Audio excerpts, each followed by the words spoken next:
Start the morning right with a cup of Vinyl Tap. Nothing beats the refreshing taste of a hot, warm mug of Vinyl Tap. Enjoy your podcast in liquid form today. Vinyl Tap. Enjoy responsibly. 2, 1. Vinyl Tap. Final tap. Final tap. I'm Andrew. I'm Andrew. I'm Andrew. I'm Andrew. We have been listening to Only by the Night by Kings of Leon. Indeed, we have. Andrew, what are your general thoughts on this album? Look, this album has some absolute bangers on it, if you ask me. And it has some surprises, some things that I actually didn't think of when I heard of Kings of Leon, when I thought of Kings of Leon. So there was some surprises in there that were quite different. And then there were some songs that sounded exactly the same as their hits with slightly different names. And that was kind of disappointing when I got down to it. So yeah, like they did have the big names in there. There was some surprises. The first track I want to talk about is the first track, Closer. I found this, I don't know, the most interesting. It wasn't one of their biggest hits. I'd never actually listened to this song before, but it was intriguing. You had this irregular pulse that I could never really pick in the drums, and I don't know, the bass and guitar over the top were just confusing, but in a good way. I enjoyed that track. I don't know. What do the others think? What do you guys think? I really like that one too, and there's a lot of interesting stuff going on in this song, which promises to pay off in a good album, but that kind of stuff falls by the wayside, and they trade us to other things instead of this like musically interesting ways of crafting and opening to an album. Like, it's got a 3-bar structure. It's just three chords. It's just a bar of B minor, a bar of D, a bar of A, over and over. It's 3-bar structure, which is so unheard of in like rock music of recent memory, right? So I thought that was super interesting. And that pulse you're talking about, it's 4/4, but it's in this 3/3/2 pulse. So it's 1 2 3 1 2 3 1 2. Except it's so slow and like chilled out in the pace that it like feels like it's pulling the pulse around. So I thought that's really cool. It's also interesting that you bring up the drums. For me, the drums do a lot of heavy lifting across the entire album. I think they are some of the like more like standout kind of points and the most consistent. Besides the vocal tone, I'd say there's maybe one song that I was not happy with the drums, but just like in terms of production and sound, as well as the beats and the grooves that are kind of like made, and they're like all different but fit the songs, whereas some of the other things were, they were very hit and miss. The drums in the first song really set the tone for the rest of the album. They're just on point with amazing rhythms, really, really driving energy the whole way through. The other thing that sort of gets set in that first song is the way that they use effects, and also like that first song, there's a guitar line that kind of pans from the left to right or left to center.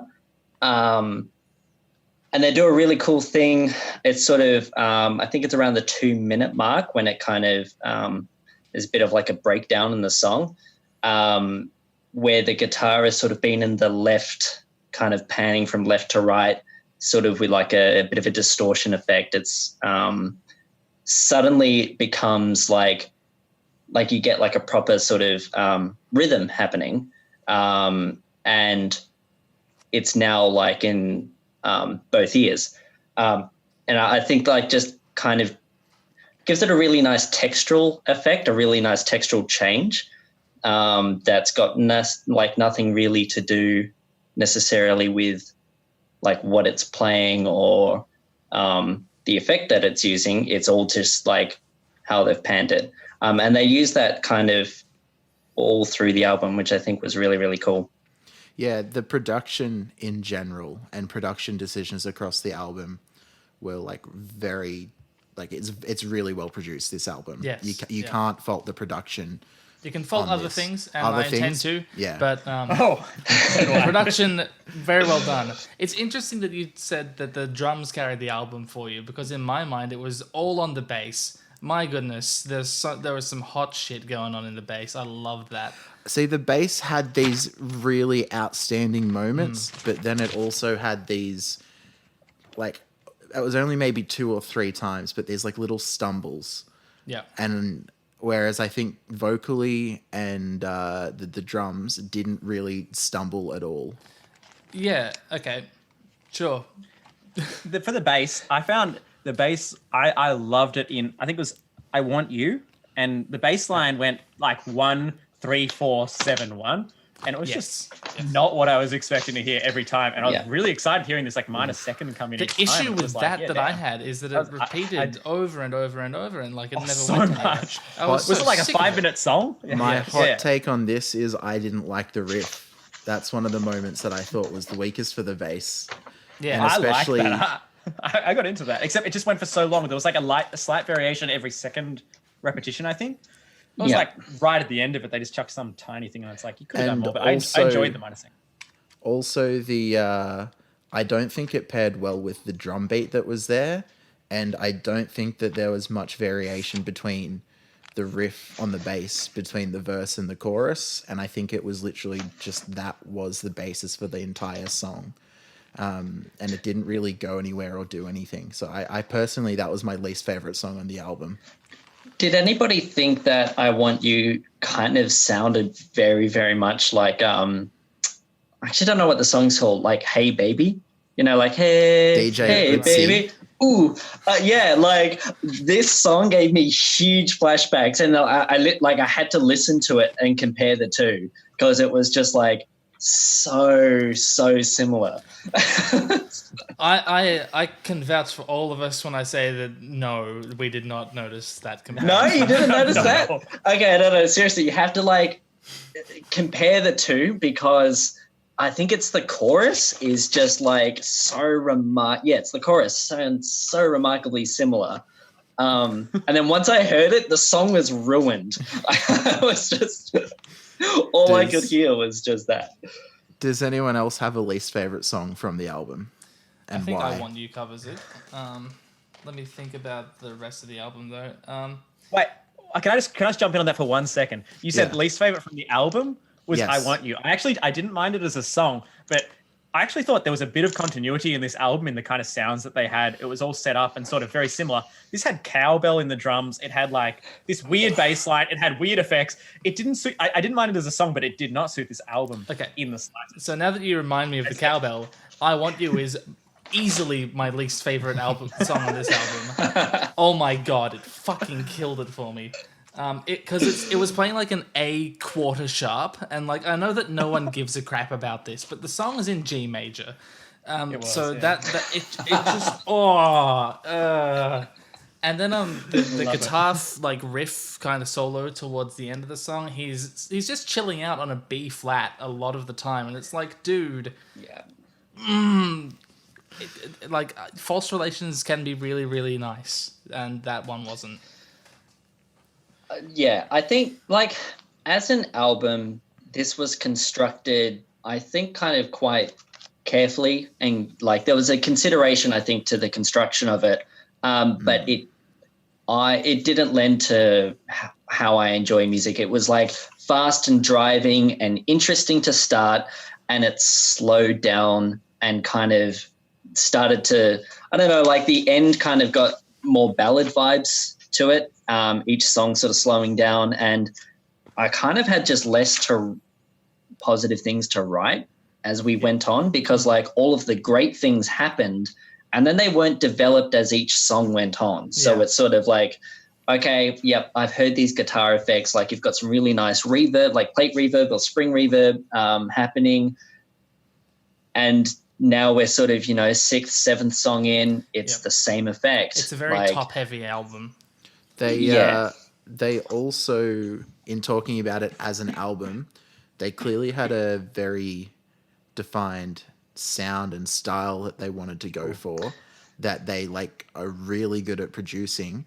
But in terms of, again, talking about the songs as a whole, they definitely all belong together because of that. But for me, there was no story or and not that it needs it, but but like you're saying, you could have changed the order around and it probably has a positive effect on the album because you have slower ones next to faster ones and it's not just all the Like, big stuff imagine at if the front Sex of the on album. Fire was the second last song of the album and it just hit you Right. with that energy towards the end. I think that'd be great. Yeah. Yep. Yeah. So again, it's one of 100%. those, it all is cohesive and makes sense, but song order, even if it was taken into consideration, could have aided the album if it had been done in a definitely different was. order.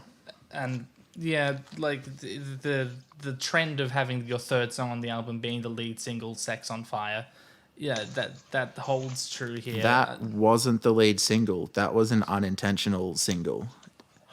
And that interesting fact. Now that we're here, from memory, I'm pretty sure they Scandalous. considered dropping the song. They weren't that hot Really? or that into it. Yeah. And like the title is a bit of a joke from in the studio. I think it was, I can't remember the original line, but it wasn't "Sex on Fire." And then the producer walked in and was like, "Sex on Fire, hey," and it just became this kind of like, I think it was "Set Us on Fire," Right. and yeah, it just became a joke. And I don't know, I think it's kind of nice when bands have like not a hidden gem, but something that they're not that keen on, and it blows up and is like their biggest hit. Yeah. I guess we have to play this for the next 20 years. Yeah, that kind of thing. Yeah. Use Somebody is their popular song. Well, like their single from this album, right? It was Closer and Use Somebody. I can't remember which order, but I'm pretty sure those were the two they released as singles. Yeah. Use Somebody was like that was the one that made like that makes me think Kings of Leon. That's the song that I kind of know, and like that synth line. I can't sing it, do so me. Oh I know exactly the one you're thinking of. Yeah. For me, I don't think it's synth. I thought it was a backing vocal. It might be a backing vocal. I couldn't quite tell. It's Woes, isn't it? It's in the background. It's Woes as a vocal. Yeah. They do a lot of backing vocals. Dun, Most of the other things. Yeah. For me, that's such a kind of a classic sound. And I don't know if it comes from this song or if it's just because it's being used in like everything kind of maybe since or around this time. Like that, I don't know. I feel like that line in particular is just like iconic, and it makes me think of when this album was released, like the music that was happening around that time, just like classic sort of, I don't know if it's, you know, the notes in particular, but just kind of that whoa sort of thing where everyone's like the just epic singing. rise and fall of the phrase, and Right. fucking singing it triumphantly. Honestly, and it's the like first 3 or time 4 I heard it, notes. I You was know? like, it reminds me of every Coldplay song, because that's exactly what Chris Martin does in every interlude, and and then I went down this kind of thought spiral where I was thinking, what if Chris Martin was singing this? Because, you know, the first thing I think of when I think Kings of Leon is Caleb's voice. It's very distinct, obviously, and I don't think it suits every single song. No. This one though, I thought it was that's fair enough. Oh, this his one voice was fine, in this song, when he Yeah, does I those just thought upward it was- inflections with like the "you somebody." Oh yeah. Ooh, ooh. Not everyone can do that, and that's him using his like the idiosyncrasies of his own voice to great advantage. Well done. Yeah. I see what you mean though, because Chris Martin would definitely be like a lot more of a cleaner tone. Like it'd take a lot of that gravel, and also it's a higher like kind of range voice as well. That's a really interesting thought. I wrote it down in Be Somebody as opposed to Use Somebody, which I suppose there are two songs on this album called Use Somebody and Be Somebody. Yeah. Sure thing, mate. That like I just thought, you know, I can't help it. It would feel better with a more conventional vocal tone. But, you know, it's cool to steer into the skid and have a unique sound, obviously. Yeah, well, I mean, it's you hear it and you think Kings of Leon. You don't think anyone else. Totes. Yeah. Does anyone have a favorite track on the album that they'd like to talk about? Look,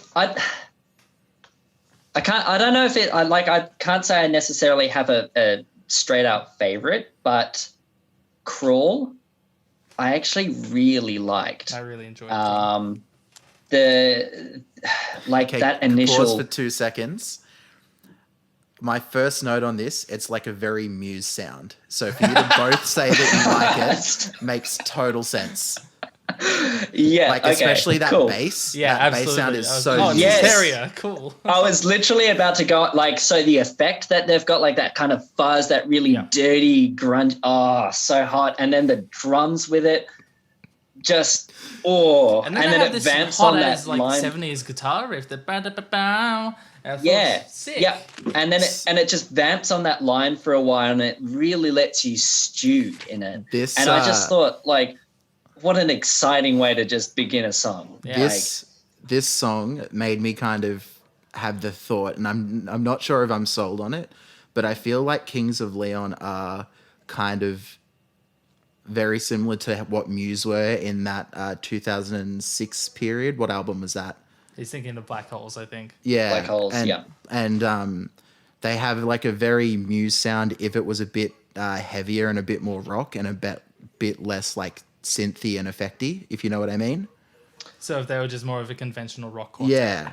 Like that. That's you what can sort of draw parallels, right, between the grungy like Muse songs from Black Holes and what they're doing here. Yeah. So I'm not surprised that you brought that up as a potential favorite. Yeah. Andrew, do you have a favorite from the album? I like a few of the songs. I get around a few of them. You know what? I hadn't listened to Revelry much, and going into this album, Jason had mentioned this. I really enjoyed Revelry. That's my favorite. Yeah. It's just a nice. It takes the positives from the upbeat songs and uses them in a slower way. That's just a nice change. The opening was really sparse, and you got this nice slow really build in it. Cool effect. Yeah. Yeah. Revelry was my favorite. And then they have a nice little, like they drop the texture a bit before the final chorus so that it explodes more. They just do like very typical things that I like in that song. Yeah. And they had like a triplet drum beat against, like a straight duple time kind of, I don't know, like in the rest of the thing. And you had this slow build because of these triplets coming underneath. Or I don't know if I think it was triplets, but it just created this motion that was really pleasant to listen to, and just then it built into excitement.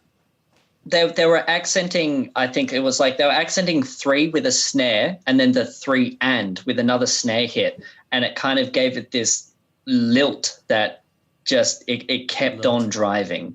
And that was like the really big standout for me. Andrew, what did you think of Manhattan? Okay, this was Sex on Fire, but just slightly differently done, I believe. It was the same stuff. Did anyone feel that this was just Sex on Fire? Like, I don't know. He was using like similar effects. The sounds were the same. The only thing was like this like slight surf rock guitar sound that they occasionally had in there, I felt. Apart from that, I just felt like it was Sex on Fire, but a crappier version. Right.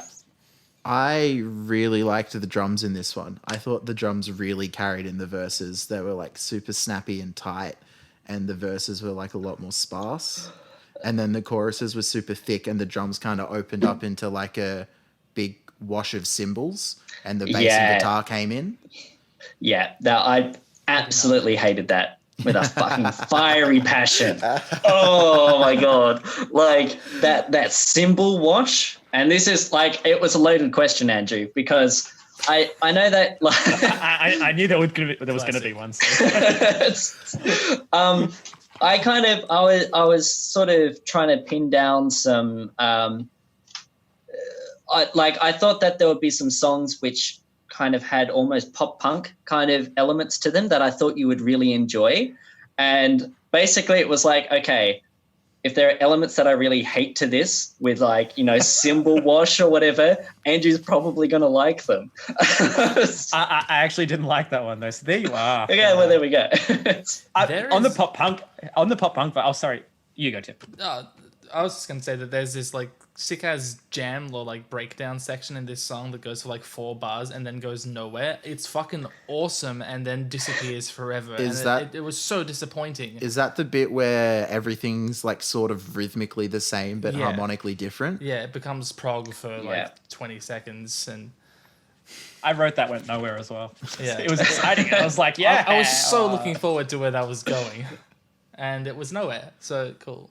What were you saying about pop punk, Andrew? I didn't really get pop punk out of Kings of Leon more than, I don't know, it seemed to fit into this whole like Coldplay type thing. Like, you know, I've never been to a prom. I'm not American, but this sort of end of prom type music where they have this kind of song and, you know, Yeah. like they're the last two on the dance floor kind of thing. And this kind Revelry. of song. Yeah, Revelry. Just the slow dance at the end of the night. absolutely. And yeah, that was it for me. Like, I guess I mentioned pop punk because it's there are elements from this album that are sort of I don't know, familiar with a lot of kind of contemporary stuff, right? There's the drums are still kind of I feel like the drums are a little bit higher in the mix and they're very kind of like I don't know, like it's like trebly, like you get a lot of cymbal wash and you're getting a lot of. That was my takeaway from it. I was going to say about the only comparison I personally think you could make is that the drums are super important in this album, and in pop punk the drums are super important. That's about the extent as I think it goes. Yeah. Okay.